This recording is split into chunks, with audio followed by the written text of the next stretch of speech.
وعلیکم السلام ورحمۃ اللہ وبرکاتہ۔ بھائی احسان، میں اتنی بات تو جانتا ہوں کہ مولانا مقصود صاحب پاک پتن کے رہنے والے ہیں۔ جو آپ نے تصویر بھیجی ہے، بڑے عرصے بعد میں نے ان کو دیکھا ہے ابھی اس تصویر میں، لیکن اس کا مطلب یہ تھوڑی ہے کہ آپ ان کو میرا استاذ بنا دیں۔ جیسے آپ لکھ رہے ہیں کہ وہ آپ کے استاذ ہیں، یہ آپ کو غلط فہمی ہے، وہ میرے استاذ نہیں ہیں۔ اسی طرح حضرت مولانا رضوان عزیز صاحب، میں ان کو بھی احترام کرتا ہوں، یہ غلط فہمی آپ دماغ سے نکال لیں، وہ بھی میرے استاذ نہیں ہیں۔ میں حیران ہوں بعض اوقات طلبہ میں باتیں کس نے چلا ڈالی ہیں کہ مفتی عبدالواحد صاحب کی یہ دونوں حضرات استاذ ہیں۔ انتہائی غلط بات ہے۔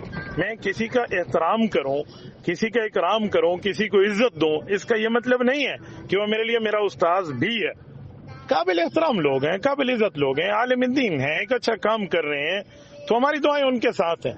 اس سے آپ یہ اخذ نہیں کر سکتے کہ میں ان سے پڑھا ہوں یا میں ان کا شاگرد ہوں۔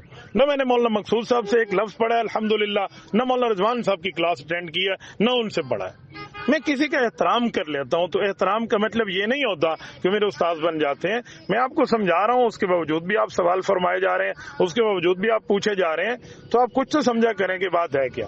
اس طرح فضول بات کو آگے مت چلائیے، یہ درستگی کر لیجئے۔ یہ خواہ سے پروپیگنڈا چل رہا ہے، ورنہ تو میں چاہوں میرے لیے منٹ کا کام ہے، میں انٹرنیشنل سطح پہ اس کا جو ہے نا کیا کہتے ہیں تردید اور رد جاری کر سکتا ہوں، اور پھر اس کے بعد آپ کو لینے کے دینے پڑ جائیں گے۔ پھر خواہ سے آپ کہتے پھریں گے حضرت آپ نے کیا کر دیا۔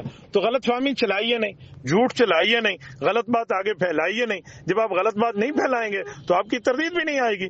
میں بڑے عرصے سے اس پہ خاموش ہوں، کچھ ادھر سے لوگ بتا رہے ہیں، کچھ ادھر سے بتا رہے ہیں۔ یہ کیا چکر آپ حضرات نے شروع کر رکھا ہے؟ اس کے پیچھے مقاصد کیا ہے، ذرا یہ بتائیے۔ جو حقیقت ہے وہ بتائیے۔ وہ کہتے ہیں نا بلی تھیلے دے اندرو کڈو، وہ مسئلہ ہے کیا؟ باقی یہ دو حضرات میرے لیے قابل احترام ضرور ہیں، ہرگز میرے استاذ نہیں ہیں۔ جی ہاں، یہ بات تو ٹھیک ہے کہ وہ ڈیرہ اسماعیل خان تشریف لائے تھے بھائی عمران کے ساتھ، وہ میرے پاس مسجد میں بھی آئے، لیکن اگر وہ میرے استاد ہوتے، پروگرام ڈی اے خان میں ہوتا، میں انہیں اپنے یہاں خود دعوت دیتا یا میں خود وہاں حاضر ہوتا ان کے یہاں۔